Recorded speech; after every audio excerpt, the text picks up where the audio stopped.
वापसी में आज कोरबा कांग्रेस कमेटी का शहर और ग्रामीण दोनों कांग्रेस कमेटी का बैठक रखा गया। साथ ही इसके साथ आज दो बैठकें कोरबा और बिलासपुर में। आने वाला समय में नगरीय निकाय चुनाव की तैयारियों को लेकर और ग्राम पंचायत चुनाव की तैयारियों को लेकर, दोनों तैयारियों को लेकर हम लोग जिला स्तर में जाकर तमाम वरिष्ठ नेता, पूर्व विधायक, पूर्व मंत्री, तमाम शहर कांग्रेस के अध्यक्ष, मेयर, तमाम लोगों से बैठकर, कार्यकर्ताओं से बैठकर हम लोग चर्चाएं कर रहे हैं ताकि आने वाला समय नगरीय निकाय का चुनाव है, नगरीय निकाय चुनाव और पंचायत चुनाव को कांग्रेस बढ़िया मजबूती के साथ, एकता के साथ, मजबूती के साथ लड़े। इसके लिए हम लोग अभी से तैयारियां प्रदेश कांग्रेस कमेटी ने शुरू कर दिया है। इसी के तारतम्य में आज कोरबा में बैठक रखा गया है, जिसके बाद अगला बैठक आज ही बिलासपुर में भी रखा गया है। 15 साल बाद प्रदेश में सत्ता में आएगी, कहाँ चूक हो गई और अभी नगरीय निकाय चुनाव और ग्राम पंचायत चुनाव किस तरह क्या? बिल्कुल, सत्ता में हमारी पार्टी थी, 15 साल के बाद कहाँ चूक हुई, क्या है, वो समीक्षा बैठकें हो चुकी थी। लेकिन आने वाला समय में हम लोग नगरीय निकाय चुनाव जीतना है और नगर पंचायत, नगर पालिका और नगर निगमों में किस तरह से हम रणनीति के साथ काम करें, उन रणनीतियों पर हमारी चर्चाएं हुई है और निश्चित रूप से वरिष्ठ नेताओं को और हमारे पूरे मेयर और तमाम कार्यकर्ताओं को जिम्मेदारी दी गई है ताकि हम लोग बारीकी से बूथ स्तर से हम लोग काम कर सके और मजबूती देके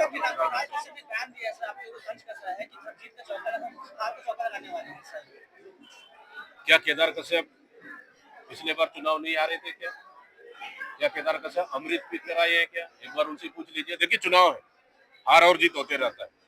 उपचुनाव जीत लिए, कौन सा बड़ा तीर मार लिए, भारतीय जनता पार्टी का सीट था, भारतीय जनता पार्टी के पास चला गया।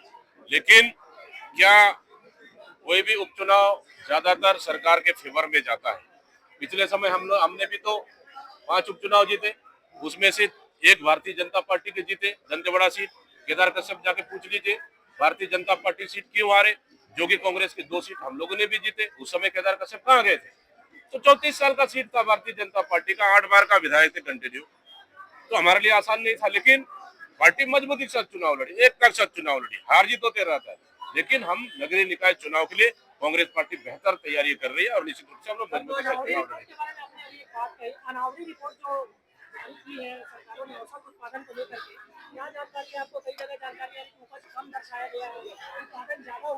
बिल्कुल बिल्कुल, सरकार का नियत बिल्कुल भी साफ नहीं है। ये एक साल किसानों को पैसा देने के बाद दूसरी साल बुरी तरह से ये हाँपने लगी और देखते जाइए, आप 6 महीने के अंदर में 32,000 करोड़ रुपए का कर्ज ले लिए। आखिर ये पैसा कहाँ गया? सरकार का बजट कहाँ गया? गांव में 1 रुपए का काम नहीं, शहरों में 1 रुपए का काम नहीं, और उसके बाद 32,000 करोड़ रुपए का कर्ज कहाँ गया? और ऊपर से मनपसंद छत्तीसगढ़ के जनता को मनपसंद ऐप लागू किया ताकि मनपसंद शराब पिला सके और गली गली पान ठेला में शराब बेच सके और उसका पैसा एक राजस्व के रूप में और अपने जेब में भर सके। जब किसानों को देने के लिए पैसा नहीं है, इस तरह से किसानों के लिए लगातार ये सरकार षड्यंत्र कर रही है और 21 कुंटल धान खरीदने का वादा ये सरकार करके आई थी। लेकिन आप समितियों में जाके आप देखेंगे, कहीं तो 11 कुंटल, कहीं तो 12 कुंटल, कहीं तो 13 कुंटल, कहीं तो 14 कुंटल खरीदा जा रहा है। बहुत से समितियों में 21 कुंटल खरीदा नहीं जा रहा है। और आप राशि भी चेक करेंगे उनके खातों में तो 2300 रुपए उनके खातों में राशि दिया जा रहा है, जबकि ये सरकार एक मुश्त 2100 रुपए राशि देने का इन्होंने वादा करके आए थे। इसलिए कांग्रेस इसका लगातार निगरानी कमेटी बनाकर चेक कर जांच कर रही है और किसानों के लिए निश्चित रूप से हर तरह से लड़ाई लड़ने को तैयार है।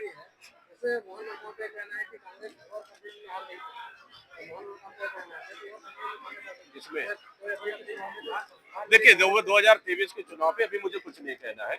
हमने साफ साफ कह दिया है कि उसकी समीक्षा हो चुकी है, दिल्ली में हमारी चर्चाएं हो चुकी है।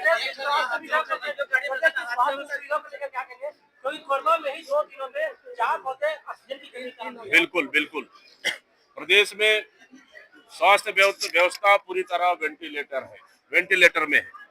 आप देखेंगे बस्तर से लेकर सरगुजा तक बरसात के सीजन में लोग डायरिया से मौतें होते रही, अब मलेरिया से मौतें हो रही है, तो कहीं ऑक्सीजन कमी से, तो कहीं तो आंख फोड़वा कांड फिर से शुरू हो गई। मतलब पूरे प्रदेश में स्वास्थ्य व्यवस्था पूरी तरह से लचर हो चुकी है और नकली गोली दवाइयां सप्लाई हो रही है और मंत्री और पूरे सरकार कमीशन खोरी में मस्त है। इसलिए सरकार पूरी तरह से स्वास्थ्य व्यवस्था पूरी तरह से लचर व्यवस्था हो चुकी है।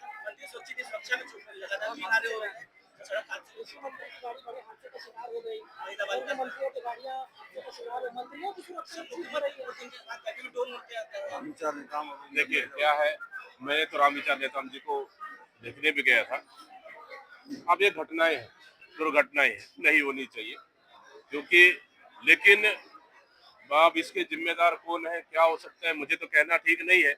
लेकिन फिर भी इस तरह की घटनाओं को, वीआईपी घटनाओं को और जनमानस की घटनाओं को रोकने के लिए सरकार को इसमें उचित पहल करना चाहिए। 45,000 महिलाएं, जिले में 45,000 महिलाएं फ्लोरामेक्स से एक चिट फंड के माध्यम से ठगी का शिकार हो गया, जिनके ऊपर लाखों का कर्जा हो गया, और लेकिन कांग्रेस पार्टी इस पर बिल्कुल खामोश है। नहीं, बिल्कुल, मुझे कोई इस पत्रकार साथियों ने यहाँ अवगत भी कराया था।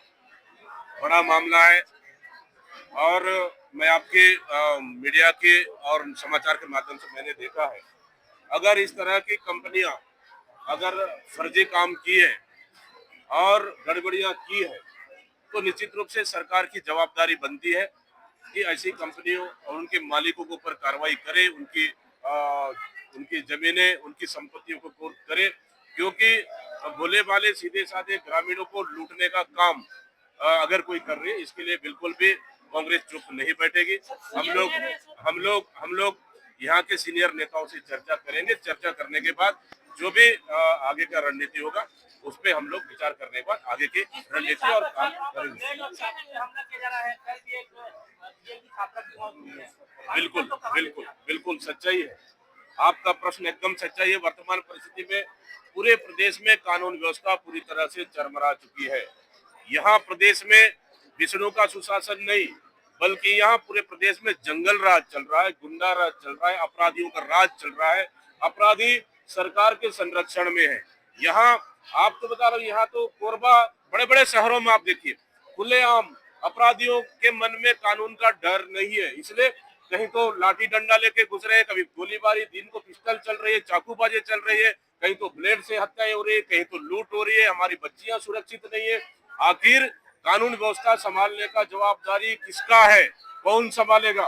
क्या ये राज्य सरकार की जिम्मेदारी है कि नहीं कि कानून व्यवस्था भी दिल्ली से संभालना पड़ेगा? क्या मैं सरकार से पूछना चाहता हूँ, आखिर कब कानून व्यवस्था संभलेगा? इस तरह से पूरे कानून व्यवस्था के मामले में प्रदेश की सरकार पूरी तरह से विफल हो चुकी है। सीएम कह रहे हैं कि नक्सलवाद अंतिम सांसें गिन रहा है, आप बस्तर से आते हैं, क्या स्थिति है नक्सलवाद की? देखिए, नक्सलवाद पे अंतिम सांसें गिन रहे हैं, ये कहना मैं समझता हूँ सरकार के लिए बहुत जल्दबाजी है, ओवर कॉन्फिडेंस है, क्योंकि नक्सलवाद चाहते हैं कि बस्तर, हम भी चाहते हैं बस्तर की जनता भी वहाँ शांति, लेकिन शांति के लिए एक शांति की तरफ पहल होना चाहिए। लेकिन इतना जल्दबाजी अगर अंतिम सांसें गिन रहे, मैं तो समझ रहा हूँ सरकार का ओवर कॉन्फिडेंस। बीजेपी ने ट्वीट किया है सर, उसमें कहा कांग्रेस में आपस में कलह मची हुई है, आपके भाजपा के कार्यक्रम में कांग्रेसी नदारत गए हैं सर, बाकी कार्यक्रमों में भीड़ कम आ रही है सर।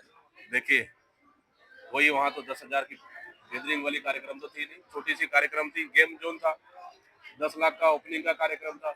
कोई वहाँ 100 करोड़ 200 करोड़ का भूमि पूजन थोड़ी करने गए थे। ठीक है, किन्हीं के पास समय है तो कार्यक्रम में आएंगे, किन्हीं के पास नहीं है, व्यस्तता है तो अपना काम करेंगे। लेकिन कहीं पे भी पार्टी में ऐसा स्थिति नहीं है। पूरे मेयर से लेके जिला कांग्रेस का अध्यक्ष, बहुत से पार्षद और तमाम वरिष्ठ नेता उपस्थित रहे। ठीक है, कुछ कारणवश कोई नहीं आ पाए, ये कोई बड़ा इशू तो नहीं है, लेकिन यही भारतीय जनता पार्टी के नेताओं को, यही उनको एक बार पूछ लीजिए आप कि 1 साल हो गए हैं, अभी तक 2 मंत्रिमंडल बाकी है, क्यों अभी तक गठन नहीं कर पाए? क्यों गठन नहीं कर पाए? क्या उनके यहाँ इतनी हर्षोल्लास है, इतनी खुशियां हैं, तो क्यों नहीं कर पाए? एक बार उनसे पूछ लीजिए, मेरा सवाल है, अभी तक क्यों नहीं कर पाए? भारतीय जनता पार्टी में इतना आपसी कला है, इतनी प्रतिस्पर्धा है कि मैं समझता हूँ कि यहाँ से दिल्ली तक प्रतिस्पर्धा है, उसको अभी तक एक 2 मंत्रिमंडल नहीं बना पाने वाले लोग और हमसे सवाल कर रहे हैं।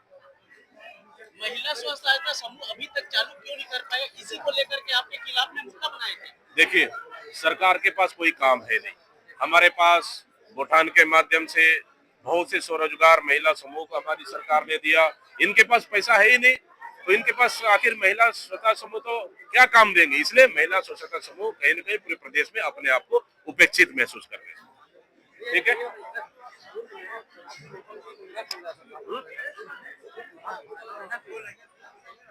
आपका रिपोर्ट है।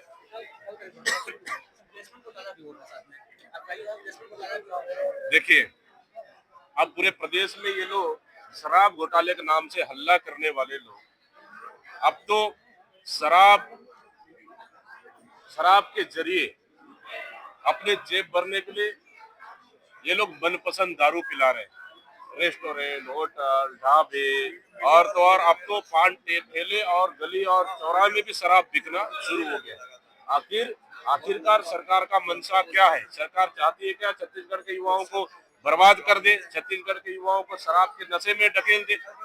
मतलब, और जिस तरह से दुर्ग की बात, अगर दुर्ग की बात है, अगर शराब के बोतल में अगर मेंढक अगर मिलता है तो समझ लीजिए कि शराब में मेंढक मिलना मतलब शराब को किस तरह से बनाया जा रहा है और किस तरह से नकली शराब को परोसा जा रहा है और काली कमाई अपनी जेबें भरने का काम कर रही है। मतलब कुल मिला के अंधाधुंध प्रदेश में शराब के नाम से ये सरकार घोटाला कर रही है। इसी का नतीजा है, कहीं शराब में मेंढक मिल रहे या कहीं शराब की बोतल या ढक्कने खुली हुई मिल रही।